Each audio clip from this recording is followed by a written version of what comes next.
رات کی تنہائی میں اس کی کار ویران اور تاریک سڑک پر گرجتی ہوئی منزل مقصود کی طرف بڑھ رہی تھی۔ وہ جلد از جلد اس جگہ پہنچ جانا چاہتا تھا۔ اسے معلوم تھا کہ داس اس سے کچھ پہلے ہی وہاں پہنچ جائے گا۔ اس مخصوص جگہ ان کی مخصوص قسم کی ملاقاتیں ہوا کرتی تھی اور وہ مخصوص قسم کے مسائل پر وہاں تبادلہ خیال کیا کرتے تھے۔ یہ ایک ساحلی کیبن تھا جو عام حالات میں ویران ہی رہتا تھا۔ اس ویرانے میں کوئی نہیں آتا تھا، اس لیے اس میں موجود اشیاء آج بھی وہاں محفوظ تھی۔ اس کا خیال درست ہی نکلا۔ جب وہ کیبن کے سامنے پہنچا تو اندر روشنی ہو رہی تھی۔ اس کا دوست اس سے کچھ پہلے ہی وہاں پہنچ چکا تھا اور باہر اس کی کار بھی موجود تھی۔ دونوں ایک دوسرے سے گلے ملے اور رسمی باتیں کی۔ پھر داس نے سنجیدگی سے کہا، اب بتاؤ خنزیر زادے، کیا بات ہے؟ تم اتنے پریشان کیوں ہو؟ میری سمجھ میں نہیں آتا کہ کہاں سے شروع کروں۔ اشوک نے بھرائی ہوئی آواز میں کہا، یہ ایک خطرناک منصوبہ ہے۔ اگر اسے سطحی طور پر دیکھا جائے تو یوں محسوس ہوگا جیسے ملک و ملت کے مفاد میں ہے، لیکن جوں گہرائی میں جائیں تو پتہ چلتا ہے کہ اس صورتحال سے ملک کا ہر باشندہ خطرے کی زد میں آتا جا رہا ہے۔ کیا تم کمیونسٹوں کی بات کر رہے ہو؟ نہیں، یہ ایک اور ہی گروہ ہے اور اس کا نظریہ غالباً یہ ہے کہ موت ہی اصل انصاف ہے۔ اگر تم زیادہ چڑھا گئے ہو تو کوئی بات نہیں، اور اگر واقعی تمہارے ذہن پر کوئی اثر ہو گیا ہے تو مجھے جوتا اتارنا پڑے گا۔ میں مذاق نہیں کر رہا ہوں داس، مجھے تمہاری مدد کی شدید ضرورت ہے۔ مجھے تمہارا فلسفہ نہیں سننا۔ میری مدد کر سکتے ہو تو بتاؤ، ورنہ مجھے مزید پریشان مت کرو۔ آخر تم میرے پلے کچھ ڈالو بھی۔ داس بھی جل آ گیا۔ بات یہ ہے کہ لوگوں کا ایک گروہ قانون کو اپنے ہاتھ میں لے چکا ہے۔ انہوں نے اب تک کئی خون کر دیے ہیں۔ ان کے انداز سے پتہ چلتا ہے کہ جرم کرنے والے بے حد تجربہ کار اور مجے ہوئے ہیں۔ ممکن ہے فوج کے کچھ آدمیوں کے ذہن میں یہ سودا سما گیا ہو، یا پھر شاید یہ پولیسی کے چند آدمیوں کا گروہ ہے۔ یہ لوگ سیاستدانوں اور ججوں سے گولیوں کے ذریعے لڑ رہے ہیں۔ بعض جج بھی تو اپنے اختیارات سے ناجائز فائدہ اٹھاتے ہیں۔ آخر تم یہ کیوں نہیں کہتے کہ عوام میں سے بعض عناصر مشتعل ہو کر ایسے لوگوں کو صفحہ ہستی سے مٹانے پر تل گئے ہیں؟ ہر شہر دراصل ایک جنگل ہی تو ہے۔ ممکن ہے بیڑیوں نے ہی حملہ کر دیا ہو۔ تمہیں چاہیے کہ اپنے انتظامات ذرا اور سخت کر دو۔ اس طرح یہ تمام بیڑیے اپنے بڑ سے باہر آ جانے پر مجبور ہو جائیں گے۔ ٹھہرو، پہلے کچھ بات تو پوری کر لینے دو۔ جو کچھ میں کہہ رہا ہوں اسے سن لو۔ مجھے سیاست سے کوئی دلچسپی نہیں۔ اشوک نے تلخی سے کہا، ایک بار امریکہ میں بھی ایسا ہو چکا ہے۔ وہاں کی پولیس کے چند سرپھرے جمع ہو گئے تھے اور انہوں نے قانون اپنے ہاتھ میں لے لیا تھا۔ میں سمجھتا ہوں کہ ہمارے ہاں بھی اسی نظریے کی تقلید ہو رہی ہے، اور مجھے یقین ہے کہ ان لوگوں کا گروہ خاصا منظم ہے۔ کیا تمہارا کوئی مخبر یہ باتیں بتاتا رہا ہے؟ ہرگز نہیں۔ اشوک کی جلاہٹ بڑھ گئی۔ تو پھر تم یہ بات اتنے وثوق سے کیسے کہہ سکتے ہو کہ اس معاملے میں پولیس ہی ملوث ہے؟ ہاں، یہ سوال تم نے کام کا کیا ہے۔ اچھا، غور کرو کہ کون لوگ ہلاک کیے جا رہے ہیں۔ ایسے افراد جنہیں عام طور سے عام پولیس والے گرفتار نہیں کر سکتے۔ سبھاش چند، مسز رتنا بائی، شنکر اور جج راکیش کے سلسلے میں تو تم جانتے ہی ہو۔ ان میں سے ایک بھی شخصیت ایسی نہیں جس پر کوئی عام پولیس والا ہاتھ ڈالنے کا تصور بھی کر سکے۔ ذرا سبھاش چند کے بارے میں سوچو۔ کیا وہ خود کو کسی ایسی پوزیشن میں ڈال سکتا ہے جہاں اسے موت کا خطرہ لاحق ہو سکتا ہو؟ ہرگز نہیں۔ اس کے پاس ان گنت آدمی ہیں۔ میں یقین سے کہہ سکتا ہوں کہ ان لوگوں کو کسی لالچ کے تحت قتل نہیں کیا گیا، بلکہ ان قاتلوں کے ذہن میں کوئی دوسری ہی بات ہے۔ ٹھیک ہے، تم میرے دوست ہو، جاؤ تم بھی کیا یاد کرو گے۔ میں تمہاری بات بلا چون و چرا مان لیتا ہوں۔ اور کوئی حکم؟ غور سے سنو۔ اشوک کا لہجہ بگڑ گیا۔ جج راکیش کی موت کسی بھی طرح قابل فہم نہیں۔ کم از کم کوئی مجرم تنظیم اسے کسی طرح بھی قتل نہیں کر سکتی، کیونکہ وہ پوری طرح ان کے ہاتھوں بک چکا تھا۔ وہ ہمیشہ ایسی تنظیموں کے افراد کو رعایتیں دیتا رہا ہے۔ ممکن ہے اس نے رقم لے لی ہو اور کسی مجرم کو لٹکا دیا ہو۔ نہیں، ایسا آج تک نہیں ہوا۔ کیا یہ حرکت کسی دیوانے کی نہیں ہو سکتی؟ جو کوئی بھی یہ وارداتیں کر رہا ہے وہ یقیناً دیوانہ ہی ہے۔ لیکن میرا اصرار یہ ہے کہ دیوانہ تنہا نہیں ہے، بلکہ بہت سے دیوانوں کا ایک منظم گروہ ایسا کر رہا ہے۔ داس نے 2 جام تیار کیے۔ ایک اپنے دیرینہ دوست کے ہاتھ میں تھما کر اس نے دوسرا خود اٹھا لیا اور مسکرا کر بولا، 2 گدھوں کے نام پر، اور وہ گدھے ہم دونوں ہیں۔ یہ کہہ کر اس نے گلاس منہ سے لگا لیا۔ 2 گدھوں کے نام، اشوک نے جواباً کہا، تم واقعی ٹھیک کہہ رہے ہو۔ اس وقت ہم دونوں ہی گدھے ہیں۔ اس نے کچھ دیر ہنسنے کے بعد خود پر قابو پاتے ہوئے کہا، بہرحال داس، میری بات مان لو، یہ وارداتیں کرنے والے فوج یا پولیس سے ہی تعلق رکھتے ہیں، وہ اس اعتبار سے پیشہ ور کہلائیں گے۔ چلو مان لیا کہ یہ مانتا ہے تو یہ بات مانو کہ یہ وارداتیں خود پولیس کے چند افراد ہی کر رہے ہیں۔ فوج کے اتنے سارے آدمی آسانی سے ساتھ نہیں مل سکتے، اس کے علاوہ انہیں عوام دشمن عناصر سے کبھی پالا نہیں پڑتا۔ یہ صرف پولیس ہی ہے جو ایسے جرائم پیشہ لوگوں سے الجھتی رہتی ہے اور انہیں مجرموں کے ایک ایک فعل کا پتہ ہوتا ہے۔ بہرحال سیدھی سی بات یہ ہے کہ اب میری باری ہے، میں موت کو خود سے بے حد قریب محسوس کر رہا ہوں۔ یہ کہتے کہتے اس نے جام حلق میں اڑیل لیا۔ داس خاموشی سے اپنے دیرینہ دوست کو گھورتا رہا۔ حتمی بات یہ ہے داس کہ میں مرنے سے پہلے اپنی بیوی اور بچے سے فون پر بات کروں گا، یہ میری آخری خواہش ہے۔ میں سمجھتا ہوں کہ تم مجھے کسی پنڈت سے ملاقات کی ہرگز اجازت نہیں دو گے۔ یہ تم نے کیسی فضول باتیں شروع کر دی ہیں؟ میں سمجھ چکا ہوں، تمہیں مجھ کو قتل کرنے کے احکامات مل چکے ہیں، یا پھر عنقریب تمہیں اس کام پر مامور کر دیا جائے گا۔ تم قاتل ہو اور کوئی تمہیں استعمال کر رہا ہے۔ وہ شخص جانتا ہے کہ تم مجھے آسانی سے ہلاک کر سکتے ہو، اس لیے اس نے تمہیں حکم دیا ہوگا کہ مجھے آج شب ہلاک کر دیا جائے۔ تمہاری بکواس دلچسپ ضرور ہے، داس نے ہنس کر کہا، میں سمجھتا ہوں کہ تمہیں مجھ پر اعتبار ہے۔ تم یہ تصور بھی نہیں کر سکتے کہ میں تمہیں قتل بھی کر سکتا ہوں۔ تم میرے دوست ہو، میں تمہیں قتل نہیں کر سکوں گا۔ میں ایک چلتی پھرتی لاش ہوں پیارے، یہ بات مان لو، اشوک نے زور دیتے ہوئے کہا اور ایک نئی بوتل کھولنے لگا۔ وہ جب سے ایوان انصاف کی عمارت سے چلا تھا مسلسل پی رہا تھا، اگرچہ ابھی تک اس کی زبان نہیں لڑکھڑائی تھی، تاہم اس کے ہاتھ پاؤں بے قابو ہوتے جا رہے تھے۔ اچھا مسٹر مردے، مجھے بھوک لگ رہی ہے، تم کھا لو، میں کچھ نہیں کھاؤں گا، اشوک نے کہا۔ اسی لمحے باہر کھڑی کاروں میں سے ایک کا فون بجنے لگا۔ گھنٹی کی آواز سن کر اشوک نے کہا، جاؤ سنو، تمہاری کال ہے، یقیناً تمہارا باس بول رہا ہوگا۔ اگر اس نے تمہیں مجھ کو قتل کرنے کا حکم نہیں دیا تو اب یقیناً یہی حکم دینے کے لیے یہاں فون کیا ہے۔ ممکن ہے یہ تمہاری کار کا فون بج رہا ہو۔ نہیں، وہ فون خراب ہے۔ اگر ایسا نہ ہوتا تو میں تم سے ایک پبلک فون بوتھ سے کیوں بات کرتا؟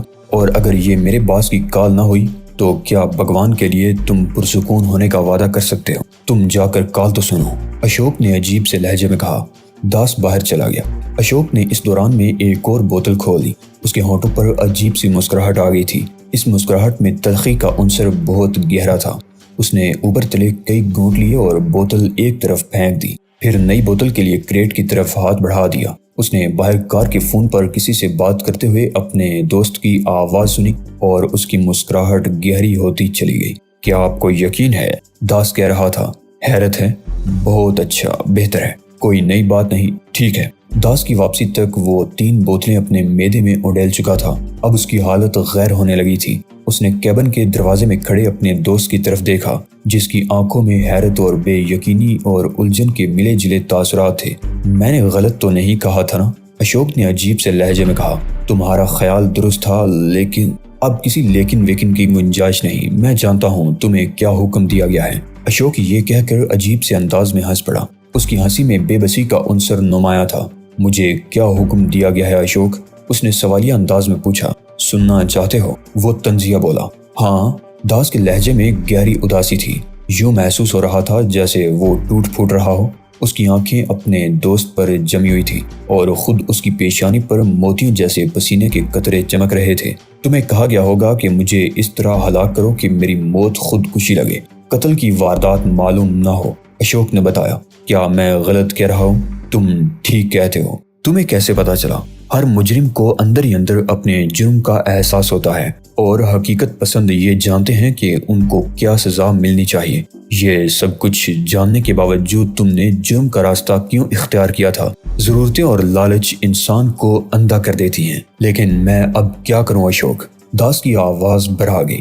وہی جو تمہیں حکم دیا گیا ہے۔ میں ایسا نہیں کر سکتا۔ تو پھر تم کیا کرنا چاہتے ہو؟ اشوک نے چونک کر پوچھا۔ اس حکم عدولی کی سزا بھگت لوں گا۔ جانتے ہو وہ سزا کیا ہے؟ ہاں، میری موت، داس نے جواب دیا، اور میں موت کو گلے لگانے کے لیے تیار ہوں۔ یہ کہہ کر اس نے اندرونی جیب سے اپنا ریوالور نکال لیا۔ اس کا ہاتھ دھیرے دھیرے اپنی کھوپڑی کی طرف بلند ہونے لگا۔ رک جاؤ داس، میری بات سنو۔ داس نے ریوالور اپنی کن پٹی پر رکھ لیا۔ اس کی انگلی ٹائیگر پر تھی، لیکن انگلی کا دباؤ زیادہ نہیں تھا۔ اشوک کی درخواست پر وہ اس کی بات ماننے کے لیے آمادہ ہو گیا تھا، لیکن اس کی آنکھوں میں عزم کی پختگی موجود تھی۔ اس نے اپنے دوست کو اپنے ہاتھوں ہلاک کرنے کی بجائے موت کو اپنے گلے لگانے کا ارادہ کر لیا تھا۔ میری چند سانسیں باقی ہیں، اشوک کہہ رہا تھا۔ شراب میرے لیے زہر ہے۔ ڈاکٹر نے کہا تھا کہ اگر میں نے ایک قطرہ بھی پیا تو مر جاؤں گا۔ میں اب تک 4 بوتلیں پی چکا ہوں۔ میرے اندر ٹوٹ پھوٹ شروع ہو گئی ہے۔ تمہارے جذبوں کا میں دل سے احترام کرتا ہوں۔ میری آخری خواہش سن لو۔ اس کی آواز ڈوبنے لگی۔ داس چونک پڑا۔ اس نے اپنے دوست کے چہرے پر موت کا سایہ منڈلاتے دیکھ لیا۔ کیا تم ایک دم توڑتے ہوئے دوست کی آخری خواہش پوری نہیں کرو گے؟ میں سن رہا ہوں خنزیر زادے، داس نے کہا تو اس کے لہجے میں بے پناہ درد تھا۔ بولو تم کیا چاہتے ہو؟ میری بیوی کو فون پر بتا دینا کہ مرتے وقت میں نے اس کے لیے کہا تھا مجھے اس سے ہمیشہ محبت رہے گی۔ میرے بیٹے سے کہہ دینا کہ وہ اپنی زندگی اسی راستے پر آگے بڑھائے جس پر میں نے اسے بڑی محنت سے ڈالا ہے، اور تم میرے دوست، تم زندہ رہو گے۔ اگر تم نے خودکشی کی تو میری آتما ہمیشہ پریشان رہے گی اور ہمیشہ بھٹکتی رہے گی۔ اشوک، وہ تیزی سے آگے بڑھا۔ اس کے ہاتھ سے ریوالور گر گیا۔ دونوں ہاتھوں سے اس نے اشوک کو سنبھال لیا جو کھڑے کھڑے جوم رہا تھا۔ یوں لگتا تھا جیسے اس کی ٹانگیں اس کا بوجھ سہارنے سے انکار کر رہی ہوں۔ وہ دم توڑ رہا تھا۔ اس کا کانپتا ہوا ہاتھ اپنے دوست کے بازو پر رک گیا اور پھر یوں لرزنے لگا جیسے کوئی پرندہ تڑپ تڑپ کر دم توڑ رہا ہو۔ اشوک، خنزیر زادے، رک جاؤ اشوک۔ داس کی آنکھیں بھر آ گئی۔ اس کی سانس کی نالی آنسوؤں سے بھر گئی جو اس نے اندر ہی اندر پینے کی کوشش کی تھی۔ میری بات مان لو، رک جاؤ، تمہیں میری… لیکن اشوک اس کی آغوش میں ساکت ہو چکا تھا۔ اس کی روح قفس عنصری سے پرواز کر چکی تھی۔ داس کی آنکھوں سے 2 آنسو نکلے اور اشوک کے چہرے پر گر گئے۔ وہ اس کے دوست کے رخساروں پر لڑک کر اس کے گریبان میں بہہ گئے۔ داس کے حلق سے ایک گٹی گٹی سی چیخ نکل گئی اور اس نے پوری قوت سے لاش کو بیچ لیا۔ وہ دیر تک سسکیاں لیتا رہا۔ بار بار اس کا دل برا رہا تھا اور ضبط کا دامن اس کے ہاتھ سے چھوٹ رہا تھا۔ کئی لمحوں بعد اس نے آہستگی سے لاش فرش پر ڈال دی اور پھر نہ جانے کب تک قریب بیٹھا ویران آنکھوں سے اسے گورتا رہا۔ داس بے حد اداس تھا۔ اشوک کی لاش دیکھ کر اس کی آنکھوں سے آنسو بہہ نکلے تھے۔ وہ ایک سخت جان آدمی تھا اور موت اس کے نزدیک کوئی معنی نہیں رکھتی تھی، لیکن یہ اس شخص کی موت کا معاملہ تھا جس کی زندگی بچانے کے لیے وہ دوسری جنگ عظیم میں کئی بار خود اپنی زندگی خطرے میں ڈال چکا تھا، اور جس نے خود اس کی اپنی زندگی بچانے کے لیے بارہا اپنے آپ کو خطرے میں ڈالا تھا۔ وہ ایک جان دو کالب تھے اور اس کے چیف نے اس سے بہت بڑا امتحان لینا چاہا تھا۔ اسے فون پر حکم دیا تھا کہ وہ اپنے ہاتھوں سے اپنے دوست کو ہلاک کر دے۔ اگر یہاں بھی اشوک اس کی مدد نہ کرتا تو شاید وہ اس امتحان میں ناکام ہی رہتا۔ اس کے دوست نے خودکشی کی تھی اور اس کے باز کا حکم ہو بہو پورا کر دیا تھا کہ قتل کرنے کے بعد ایسی علامات پیدا کر دی جائیں جن سے یہ ظاہر ہو کہ اشوک کو قتل نہیں کیا گیا، بلکہ بعض وجہ کے تحت وہ خودکشی پر مجبور ہو گیا تھا۔ اشوک کی چھٹی حص نے یہ خطرہ پہلے سے محسوس کر لیا تھا اور اس نے یہ بھی پتہ چلا لیا تھا کہ اسے قتل کرنے کے لیے کس شخص کا انتخاب کیا جائے گا، اور اب وہ لاش بن کر اس کے سامنے پڑا تھا۔ اس نے اپنی جان داس پر نچھاور کر دی تھی۔ حالانکہ اپنے باس کا حکم سنتے ہی داس نے فیصلہ کر لیا تھا کہ وہ اشوک کو ہلاک نہیں کرے گا بلکہ اپنی موت آپ ہی مر جائے گا۔ یہ اس کی زندگی کا سب سے کڑا وقت تھا۔ وہ نہ تو فرض سے چشم پوشی کر سکتا تھا اور نہ ہی اپنے دوست کو قتل کرنا اس کے بس میں تھا۔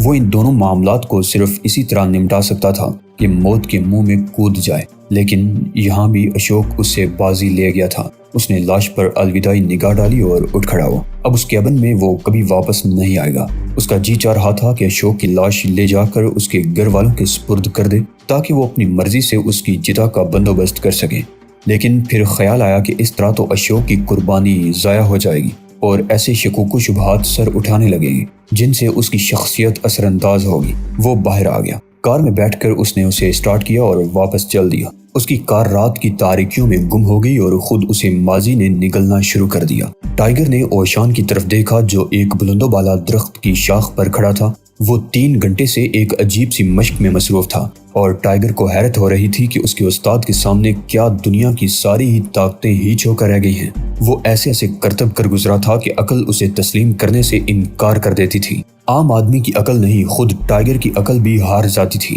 اس نوجوان کی سوجھ بوجھ جو خود کئی آدمیوں کے فہم و ادراک سے بالا تر تھا۔ وہ غور سے دیکھتا رہا۔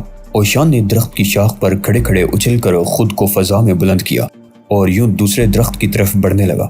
وہ کئی گز دور ایک درخت کی پھیلی ہوئی شاخ پر پہنچا، پھر اس کے دونوں ہاتھ اس مضبوط شاخ سے ٹکرا گئے۔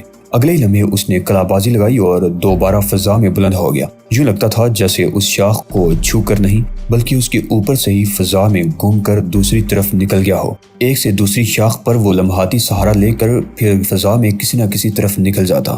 یہ عمل 15 منٹ تک برقرار رہا، پھر وہ دوڑتا ہوا آیا اور اس کے سامنے کھڑا ہو گیا۔ اس کی آنکھوں میں خفیف سی سرخی تیر رہی تھی۔ اوشان، ٹائیگر نے فخریہ لہجے میں کہا، آپ میں ہر فن موجود ہے۔ قدرت نے آپ کو بناتے وقت غالباً فاضل سے بھی قریب ہی کہیں نصب کر دیے تھے، جو ٹوٹ پھوٹ کے بعد ناکارہ پرزے کی جگہ لے لیتے ہیں۔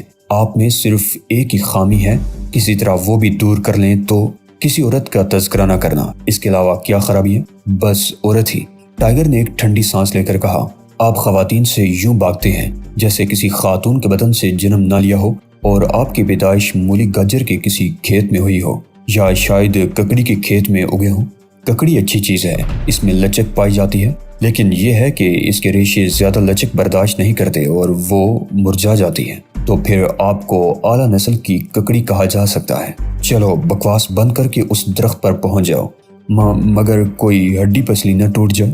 جس ہڈی میں خاطر خواہ لچک نہ ہو اس کا ٹوٹ جانا ہی بہتر ہوتا ہے۔ اوشان اغرایا، آج اس مشق کے بعد کل یا پرسوں سے تمہیں ایک سرکس میں شمولیت کے لیے تیار رہنا ہوگا۔ سرکس؟ ٹائیگر کی بوکھلاہٹ میں تسنا کا نام و نشان تک نہیں تھا۔ ایسی حقیقی بوکھلاہٹ اس پر کم ہی طاری ہوتی تھی۔ ہاں، میں نے ایک سرکس کے مالک سے وعدہ کر لیا ہے۔ سرکس اور سسرال میں کوئی فرق نہیں ہوتا لٹل فادر۔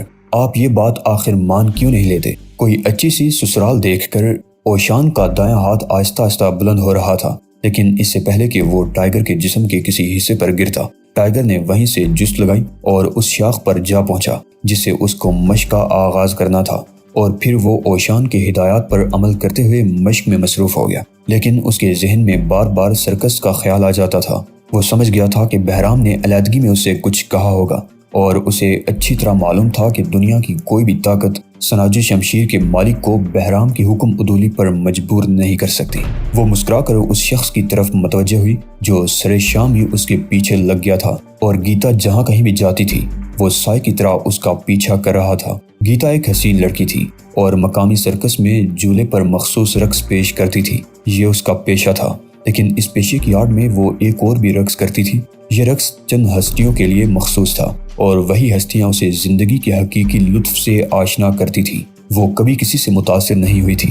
وہ تو ایک کٹ پتلی تھی جو دوسروں کے اشاروں پر زندگی گزار رہی تھی، اور اسے اس زندگی میں جو آسائشیں فراہم کی جاتی تھی، ان کا اس سے جو معاوضہ طلب کیا جاتا تھا، وہ اس کی روح تک کو گائل کر جاتا تھا۔